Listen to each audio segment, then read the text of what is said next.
This is prayer of improving, deepening your awareness. O Lord of life, you are within me. Help my mind to understand the way so that I conduct my duties,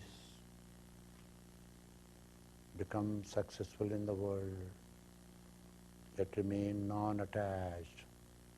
But if I become attached to the things of the world,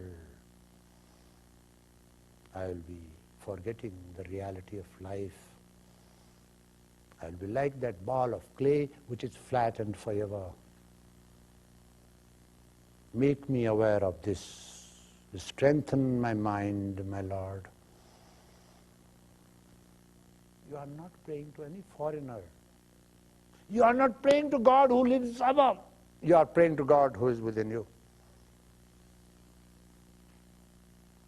This prayer is not injurious.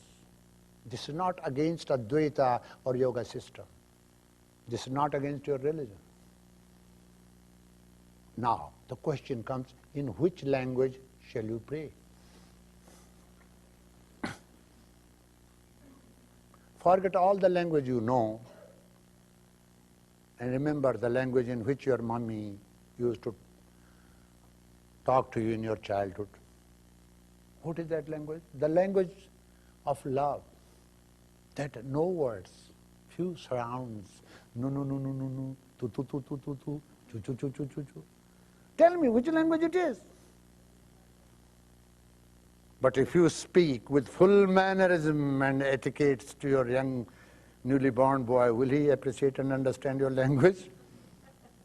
Full, in beautiful, grammatically right sentence with beautiful poem and beautiful words. Will he understand? No. You don't have to use grammar, psychology, any philosophy, any religion to talk to the highest of life. Learn to speak in that language in which a newborn baby speaks to her mother, language of heart, language of love. Do not use your mind. If you allow your mind to interfere in prayer, you are not praying, you are arguing.